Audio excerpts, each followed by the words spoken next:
Hello hello मेरे प्यारे प्यारे दोस्तों, मेरे प्यारे प्यारे विद्यार्थियों, है ना। मैं ट्रिग्नोमेट्री का सवाल कर रहा हूँ, है ना। मिसलेनियस प्रॉब्लम्स तो परीक्षा में भी पूछे जाते हैं,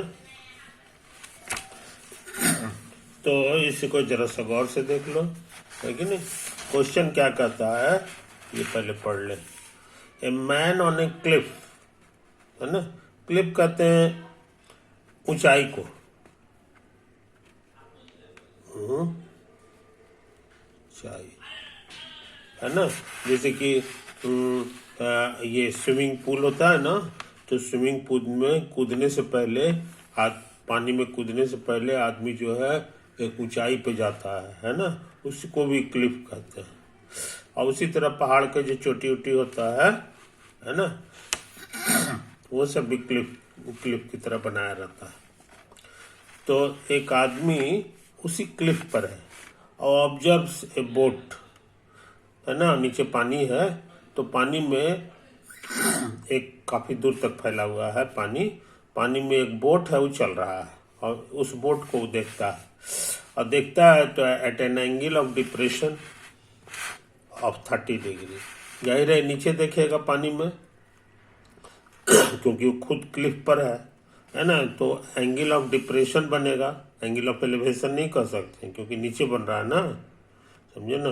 तो एंगल ऑफ डिप्रेशन कितना है, तो लिखा हुआ है 30 डिग्री। हम अपने तस्वीर में ऐसा बनाए कि यही क्लिफ है ना।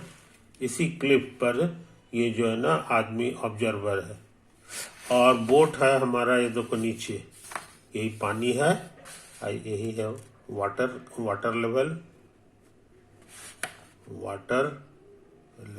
इसी पर नाव चल रहा है। तो ये नाव का फोटो है बोट का, है कि नहीं। उसी को देखता है तो एंगल ऑफ डिप्रेशन 30 डिग्री बनता है। तो यहाँ पर एक हॉरिजॉन्टल लाइन खींचेंगे, जाहिर है वर्टिकल है, ये वर्टिकल है। अब इसी से 90 डिग्री का एंगल बनाने वाला लाइन हॉरिजॉन्टल लाइन होगा। तो हॉरिजॉन्टल लाइन से ये जो लाइन है ऑब्जर्वर और बोट को मिलाने वाला, वो एंगल बना रहा है 30 डिग्री। इसी का नाम है एंगल ऑफ डिप्रेशन, समझे। देखिए हमेशा यहीं से हॉरिजॉन्टल से ही मेजर होता है। तो ये मेजर हो गया ऐसे करके। अब क्या करें, अब कहता है क्वेश्चन में कि depression which is making for the shore immediately। shore माने होता है किनारा, समझे, किनारा। तो वो जो बोट है वो आगे बढ़ रहा है शोर की तरफ। शोर किधर है, देख लो फोटो में। इसके ठीक नीचे जो है, ठीक नीचे ये हो गया, यही शोर कहलाएगा, यही, समझे। यहाँ पर पानी खत्म होता है, इसी का नाम है शोर। तो ये शोर की ओर बढ़ रहा है, समझे कि नहीं। इमीडिएटली बीनेथ, ठीक उसके नीचे। इमीडिएटली का मतलब ठीक, उसके बीनेथ माने नीचे, ठीक उसके नीचे जो है वो पहुंचना चाहता है। अच्छा, 3 minutes later the angle of depression of the boat is 60 degree. अब कहता है थोड़ा सा समय बीतता है, समझे, 3 मिनट समय बीतता है, तो बोट यहाँ के बजाय यहाँ चला है। अब एंगल ऑफ डिप्रेशन मेजर करता है तो ये 60 डिग्री आता है, समझे। जाहिर है पहले से बड़ा हो गया, है कि नहीं। ये तो यहाँ से यहाँ तक पहुँचने में उसको समय कितना लगा है जनाब, तो 3 मिनट लगा है। अच्छा, तो कहता है कि how soon will it reach the shore. शोर पर कितना देर बाद पहुंचेगा, समझो। यानी यहाँ से यहाँ तक आने में यहाँ से यहाँ तक सोर्स तक आने में कितना समय लगेगा ये पता लगाना है। यहाँ से यहाँ तक आने में 3 मिनट लगा, तो यहाँ से यहाँ तक आने में कितना समय लगेगा। हम ये मान के चल रहे हैं कि बोट कभी तेज कभी धीमा नहीं चल रहा, एक स्पीड से चल रहा है। Boat is moving with constant speed. समझे? ये दिया हुआ नहीं है, we shall assume, we shall assume. हम लोग यही मान के सवाल बनाएंगे। हालांकि लिखना चाहिए था ये बात, लेकिन लिखता नहीं है कि कितना लिखेगा बेचारा, है ना। इतना ही में काफी जगह खर्चा हो जाता है, यही चीज। तो हम ताकत लगावे, ताकत लगावे, तो फोटो तो बन गया। इस फोटो को गौर से देखें तो हमको 2 ठो राइट एंगल ट्रायंगल मिल रहा है, एक ये बड़ा वाला और एक छोटा वाला, है कि नहीं। तो हम बारी बारी से फोटो बना दिए हैं। AB80, छोटा वाले का ये फोटो हो गया AB80, AB80। यहाँ पर गौर से देखो, ये दोनों लाइन पैरेलल है, ये भी हॉरिजॉन्टल है कि नहीं। वाटर लेवल हमेशा हॉरिजॉन्टल होता है और ये भी हॉरिजॉन्टल है, तो ये पैरेलल लाइन है। हम लोग स्कूल में सीखे हैं या कॉमन सेंस से भी कि पैरेलल लाइन को कोई लाइन काटेगा ना, तो ये एंगल, इसको एकांतर कोण कहते हैं, अल्टरनेट एंगल, ये इक्वल होता है। तो ये 60 है, तो ये भी जाहिर है 60 ही होगा, तो हमारे लिए ये 60 हो गया, है कि नहीं। ये कितना ऊंचा है ये दिया हुआ नहीं है, दिया हुआ नहीं है, तो हम लोग इसकी ऊंचाई को h नाम दे दें। ये जो क्लिफ है इसका जमीन से ऊंचाई h है कि नहीं। ये कितना है हमको नहीं मालूम। अच्छा, खैर, तो इसको h हो गया। अब ये राइट एंगल ट्रायंगल में देख लो, है कि नहीं। ये वाला जो है ना, h को cot थीटा से गुना करेंगे तो मेरा मिल जाएगा हॉरिजॉन्टल, क्योंकि cot का मतलब होता है वही बेस बाय परपेंडिकुलर। कॉट जो होता है tan का उल्टा होता है, tan होता है परपेंडिकुलर बाय बेस, तो कॉट हो जाएगा बेस बाय परपेंडिकुलर, तो परपेंडिकुलर कटेगा, हमको यही वाला मिलेगा। या ऐसे भी तुमको याद होगा, हम कई बार इसका यूज किए कि ये जब रहता है ना, तो इसको कॉट से गुना कर दोगे, कॉट इतना से, तो तुमको ये नीचे वाला हॉरिजॉन्टल मिल जाता है। समझे कि नहीं। तो हम लोग को मिल गया। अच्छा, और देखो अब ये बड़ा वाला ट्रायंगल में ABD, ABD भी राइट एंगल ट्रायंगल है। इस बार इधर था 30, तो इसका जोड़ीदार इधर हो जाएगा 30, तो ये 30 हो गया, है कि नहीं। तो ये 90 है, ये H है AB, तो फिर वही नियम से कॉट से गुना कर देंगे, कॉट और 30, तो ये वाला हॉरिजॉन्टल मिल जाएगा, है कि नहीं। अच्छी बात। तो हम यहां से ये भी जान गए और यहां से ये भी दूरी जान गए, दोनों को घटा देंगे तो ये दूरी मिल जाएगा CD। तो हम वही काम किए, समझे। अब देख लो डिस्टेंस CD दूरी चलने में उसको समय खर्च हुआ है 3 मिनट, तो दूरी बटा समय ही स्पीड है कि नहीं। दूरी चला हमारा CD, आई हो गया, 3 मिनट समय लगा है, तो दोनों को डिवाइड कर देंगे तो हमको स्पीड, बोट का स्पीड मिल जाएगा, है कि नहीं। ये चीज है। इस दौरान यहाँ से यहाँ तक जाने के दौरान इसका स्पीड क्या हो गया, तो इतना बटे इतना। आइए इसको निकालना आसान है, CD को अभी बताएं, ये पूरा में से इसको घटा देंगे, AD माइनस AC, 3 मिनट उतार दिया, ड्यूरेशन लगा है। ये कितना है ये हमको पता है, AD की जगह लिखेंगे H cot 30 और माइनस AC की जगह लिखेंगे H cot 60 डिग्री बटा 3 मिनट, ठीक है ना। इसमें H कॉमन आ गया तो इतना लिखाएगा, आगे हो गया। cot 30 हमारा कितना होगा ये बताना आसान है, ये होता है कॉट माने होता है कॉस अब बटा साइन, है कि नहीं। तो ये कितना होता है ये √3/2 होता है और ये 1/2 होता है। पलटेगा तो कटेगा तो सिर्फ बचेगा √3। तो इस चीज को याद रखो, ये हमारे लिए √3 हो गया। अब cot 60 भी उसी तरह निकाल सकते हैं। cot 60 जो होता है ना वो पलट जाता है, नहीं cos बटे साइन होगा जी। cos 60 अब बटे साइन 60। cos 60 होता है हाफ और साइन 60 √3/2। 2 कटेगा तो आ गया 1/√3। अच्छे लड़के ये सब छोटी छोटी रिजल्ट्स को याद रखते हैं। सिंप्लीफाई करना आसान है, √3 हो जाएगा और ये गुना होकर के √3 गुना होकर 3 और -1 हो गया, समझे। और इसको उतार देंगे h/3 मिनट, ये 2 बाई इतना हो गया। तो हम लोग स्पीड जान गए। स्पीड जो है ऑफ द बोट इस दौरान, यहां से यहां तक चलने के दौरान, है ना, speed of boat from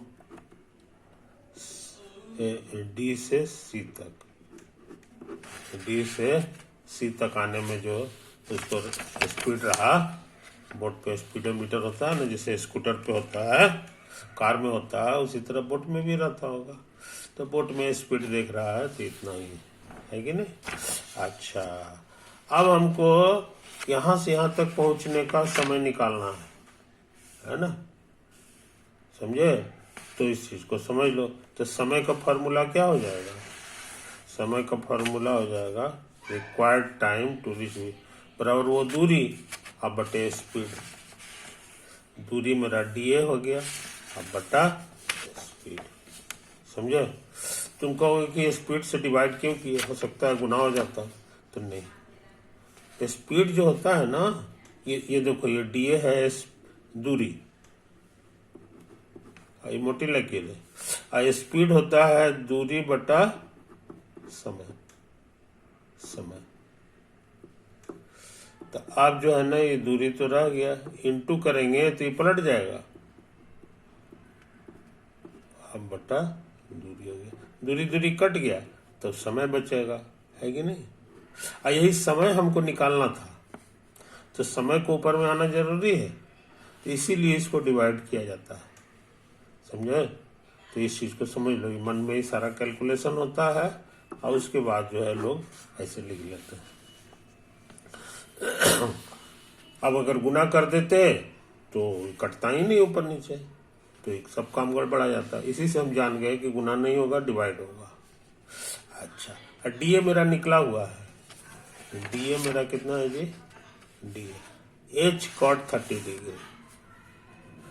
speed छोड़ दिए हैं, ये भी लिख दी। स्पीड भी मेरा निकाला हुआ है, तो देखो यही है स्पीड, है कि नहीं। तो यहाँ कहोगे कि हमको तो स्पीड चाहिए यहाँ से यहाँ वाला DA वाला, यानी पूरा दूरी वाला, है कि नहीं। तो हम तुमको मान के चले हैं कि स्पीड हमारा बदलता नहीं है, ये कांस्टेंट है। यहाँ से यहाँ तक जाओ चाहे यहाँ से यहाँ तक जाओ, कांस्टेंट स्पीड से हमको चलते चले जाना है। आई बात समझ में। तो इसीलिए स्पीड की जगह इसका वाला स्पीड भी हम इसमें यूज कर सकते हैं, तो हम लोग यूज कर दिए, है कि नहीं। ये पूरा स्पीड जो है लिख दिए, इसमें बहुत सारा चीज कट जाएगा। ये cot 30 हम निकाल चुके हैं, √3 लिख दिए। और ई वाला पलटेगा क्योंकि ये मोटी लकीर है, ये ऊपर चला गया और ये नीचे आ गया। ये वाला 3 मिनट ऊपर चला गया, H नीचे आ गया। और ये जो चीज नहीं मालूम था वो कट गया, तो हमको सिर्फ बच गया √3 और 3 तिहाई 9 और मिनट बाई 2। ये तो लिखा है।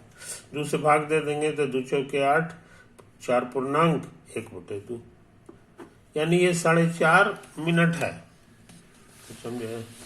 कोई दिक्कत, 4.5 मिनट यहाँ से यहाँ तक है। हालांकि 3 मिनट यहाँ से यहाँ तक आने में लगा था, तो जाहिर है 1.5 मिनट इसमें लगा होगा, है कि नहीं।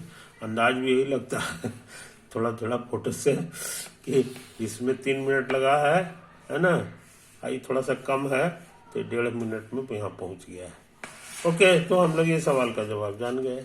4.5 मिनट बोट को लगेगा किनारे पहुंचने में। तो अब देखो, जो इंजीनियर है वो क्या नापा, है ना, वो जो है बेचारा 2 एंगल मेजर किया है बस। एक एंगल 30 डिग्री है, आइए एलिवेशन नापने वाला है वो मीट अथी होता है, मशीन होता है जो देखने में चांद जैसा होता है, समझे कि नहीं। तो इस चीज को समझ लो, चांद के शक्ल का होता है, उसी से मेजर करता है। सिर्फ 2 एंगल यहीं से बैठा बैठा हुआ बेचारा नापा है। अब पता लगा दिया कि किस स्पीड से नाव जा रहा है कि नहीं, अब कितना देर में यहाँ तक पहुंच जाएगा, है ना, ये मैथ की ताकत से। तो हाइट एंड डिस्टेंस का पढ़ाई कितना पावरफुल है, सो अंदाज लगा लो। मिलिट्री वगैरह लोग ऐसे ही करके काम करता है मिलिट्री लोग फील्ड में जो जहाँ बैटल फील्ड होता है वहाँ बहुत सारा चीज की जरूरत रहता है। तो ये ट्रिग्नोमेट्री जानेगा बढ़िया से, तो वो वहीं से बैठे बैठे सिर्फ एक मशीन से उस सब नाप लेगा। ये सोच लेना कि कितना समय लगेगा, यहाँ बोट पर बैठने के बाद ही हम लोग जान पाएंगे, ये नहीं है। ये दूर से भी मेजर कर लिया जा सकता है कि नहीं। तो इस चीज को समझ लो। इसी से देखो, ट्रैफिक कंट्रोल वाला जो होता है ना, वो छिपा रहता है, लेकिन वो जान जाता है कि कौन सा कार किस स्पीड से जा रहा है कि नहीं। वही सब तिगड़म लगाता है ट्रिग्नोमेट्री का, और उससे अपना करते रहता है, ये सारा चीज होते रहता है। ओवर तो इसी बहाने तुम लाभ जान रहे हो कि ट्रिग्नोमेट्री से क्या क्या लाभ है। तो हम लोग ये खतरनाक सवाल बना लिए, ये बन गया। अच्छा, अब सोचते हैं एक और सवाल बनाने के लिए। तो क्वेश्चन भी हम लिख दिए। Prove that equation sine theta बराबर x plus 1/x is impossible if x be real. x तो मेरा रियल नंबर होता है। तो कहता है कि साइन थीटा को ऐसा कभी नहीं लिखा जा सकता। कोई भी रियल नंबर लिख करके आप चाहिए कि हम ऐसे इसको इस शक्ल में लिख दें, तो वो इम्पॉसिबल है, वो गलत हो जाएगा। समझो, यही प्रूफ करना है हमको। तो हम लोग उल्टा मान लेंगे कि नहीं लिख सकते, तो लिख दिया, है ना। अब हमको एगो कंट्राडिक्शन खोजना होगा। कंट्राडिक्शन के माने विरोधाभास, एक ऐसा चीज, एक ऐसा वाक्य खोजना है जो एक बार सही भी हो, एक बार गलत भी हो, है कि नहीं। तो देखें ऐसा वाक्य मिलता है कि नहीं। अच्छा, तो हमने मान लिया कि we have to arrive at a contradiction since. अब देखो बढ़िया चीज समझ लो, प्लस का स्क्वायर जो होता है वो प्लस गुना प्लस होता है। अब प्लस प्लस को गुना करेंगे तो प्लस ही होगा। अब प्लस वाला जो चीज होता है वो हमेशा 0 से बड़ा कहलाता है, 0 के दाहिना तरफ हो जाता है तो बड़ा हो जाता है। अब माइनस मान लो है, उसका स्क्वायर है, तो माइनस गुना माइनस, हम लोग पढ़े हैं 2 को माइनस सेट करके प्लस हो जाता है, तो ये भी 0 से बड़ा हो गया। कहने का मतलब यहाँ कुछ भी हो, पॉजिटिव हो चाहे निगेटिव हो, जब स्क्वायर कर देंगे तो हमेशा 0 से बड़ा होगा। स्क्वायर करने पर वो हमेशा 0 से बड़ा। प्लस लेंगे तो वो 0 से बड़ा होगा, माइनस लेंगे तो 0 से छोटा होगा। मगर जब स्क्वायर कर दिया तो वो सदा के सदा 0 से बड़ा होगा, है कि नहीं। तो अच्छे लड़के इन छोटी छोटी बातों को ध्यान देते हैं। तो यहाँ हमारा स्क्वायर है तो 0 से बड़ा होगा, है ना। अच्छा, स्क्वायर को फैलाना आता है हमको, a माइनस बी का whole square, a square minus 2ab plus b square, ये मेरे लिए b है, ये हो गया। इसका स्क्वायर करेंगे तो 1 स्क्वायर बाई एक्स स्क्वायर इतना आ जाएगा, है कि नहीं। मजेदार बात है, ये x कट गया ऊपर नीचे तो इतना हो गया, है ना। अब हम इसको ऐसे लिख रहे हैं, माइनस की जगह प्लस लिख दिए तो बैलेंस करने के लिए भी लिखना होगा।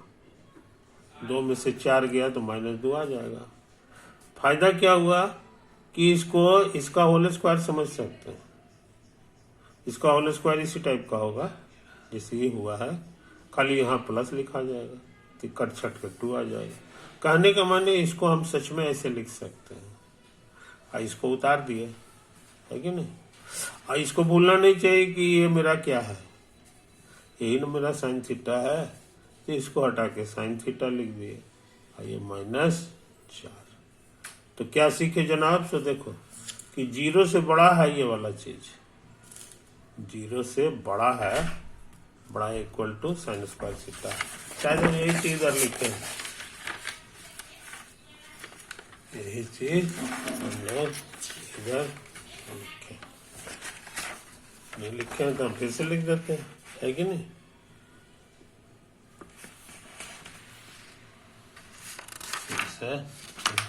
हाँ, लगता है मिल गया। तो हम लोग क्या सीखे जनाब कि 0 से बड़ा या बराबर है साइन स्क्वायर थीटा -4।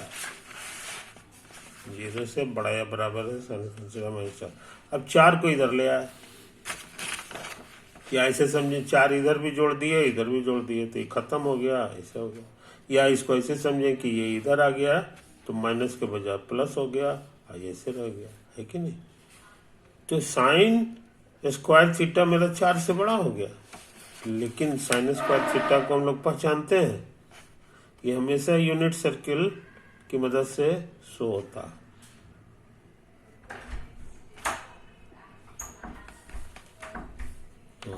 यूनिट, हाँ जरा यूनिट सर्किल की मदद से शो होता है कि नहीं। तो थीटा कहीं भी हो, मान लो थीटा है तो तुमको याद होगा ये ऐसे ऐसे ऐसे करते थे, तो ये वाला ही साइन थीटा कहलाता था। जो ज्यादा से ज्यादा 1 होगा और नीचे उतरेगा तो -1 हो जाएगा, है कि नहीं। कहने का माने ये बहुत पहले भी बताए हैं कि साइन थीटा जो होता है वो हमेशा -1 और 1 के बीच में होता है, समझे। ये तो लिखे हैं, स्क्वायर कर दो, तो स्क्वायर करेंगे तो इधर भी स्क्वायर करेंगे, है कि नहीं। तो 1 का स्क्वायर 1 होगा, तो ये सही है। अच्छा, चूंकि ये स्क्वायर है इसलिए हमेशा 0 से बड़ा या बराबर होगा, ये हम बहुत पहले बता चुके हैं। क्या बता चुके हैं कि कोई चीज का स्क्वायर हो गया तो 0 से बड़ा या बराबर होगा। कहने का मतलब साइन स्क्वायर थीटा मेरा 0 और 1 के बीच होता है, 0 और यहाँ क्या रिजल्ट आ गया कि ये 4 से भी ज्यादा है। कभी पॉसिबल है नहीं है। दिस कंट्राडिक्स स्टार, कंट्राडिक्शन मिल गया इसलिए साबित हो गया। कहने का माने साइन थीटा कभी भी इस तरह से नहीं लिखा सकता, चाहे x कुछ भी रखे, समझे।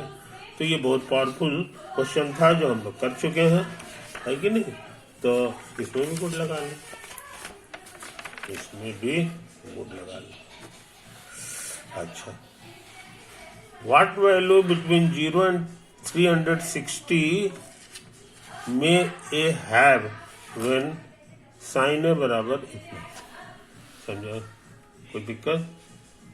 कहता है 0 और 360 के बीच हमको एंगल पता लगाना है, एंगल पता लगाना है ताकि साइन ए हमारा 1/√2 हो जाए। आई बात समझ में।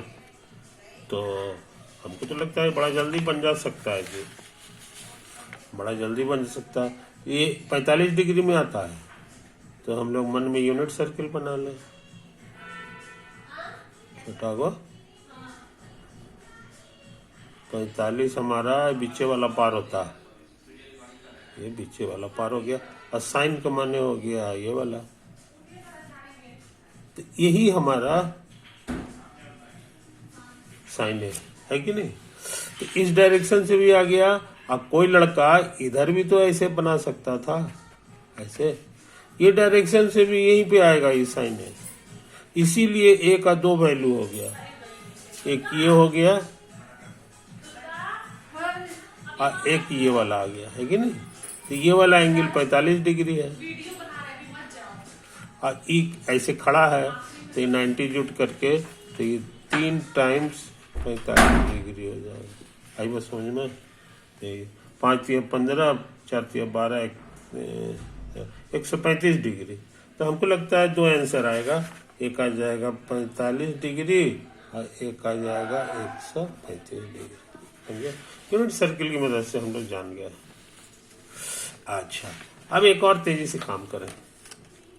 कॉटे इतना है, कॉट का रेसिप्रोकल tan होता है, तो इसका रेसिप्रोकल -1/√3 हो जाएगा, है कि नहीं। और ये याद होगा 1/√3 शायद 30 डिग्री में आता है, तो ये माइनस को हम चाहें तो अंदर भी दे सकते हैं, तो -30 डिग्री हो गया। तो एक क्या हो गया, एक आंसर हमको मिल गया -30 डिग्री, मगर हमको माइनस वाला आंसर नहीं चाहिए, समझे जनाब, ये चीज है। तो हम लोग ऐसा करते हैं, इसमें 360 और जोड़ देते हैं।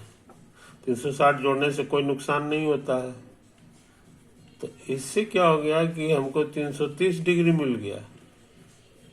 तो ये हमारे लिए 330 डिग्री हो गया। ये ठीक ठाक आंसर है, ठीक ठाक आंसर है, क्योंकि हमको 0 और 360 के बीच लाना है, तो ये तो ठीक है कि नहीं। तो इस चीज को समझ लो, इस चीज को समझ लो, तो 360 डिग्री आ गया। तो यही सब कहानी है। अच्छा, और भी देख लो, यहाँ पर लिखा हुआ था tan -30 डिग्री, ये नहीं था, ये वाला चीज को उतार दें। हमको लगता है एक फॉर्मूला था जी, tan पाई माइनस नहीं पाई प्लस थीटा, समझे। तो ये हो जाता था tan माने साइन बटे कॉस, और साइन पाई प्लस थीटा जो होता है वो माइनस साइन थीटा होता था, और ये minus cot theta cos theta होता था। तो माइनस माइनस कट करके tan थीटा आ गया। कहने के माने tan जब रहे तो किसी भी एंगल में पाई जोड़ा जा सकता है, तो हम लोग वही नियम से इसमें जोड़ दें। पाई माने 180 डिग्री, तो हमको लग रहा है ये 150 डिग्री हो गया, इसलिए ए का एक आंसर और आ गया 150 डिग्री। तो इसके दो आंसर्स आ गए, है कि नहीं। यही तो है कहानी। तो इस तरह से ये खतरनाक सवाल हम लोग बना चुके हैं, बना चुके हैं।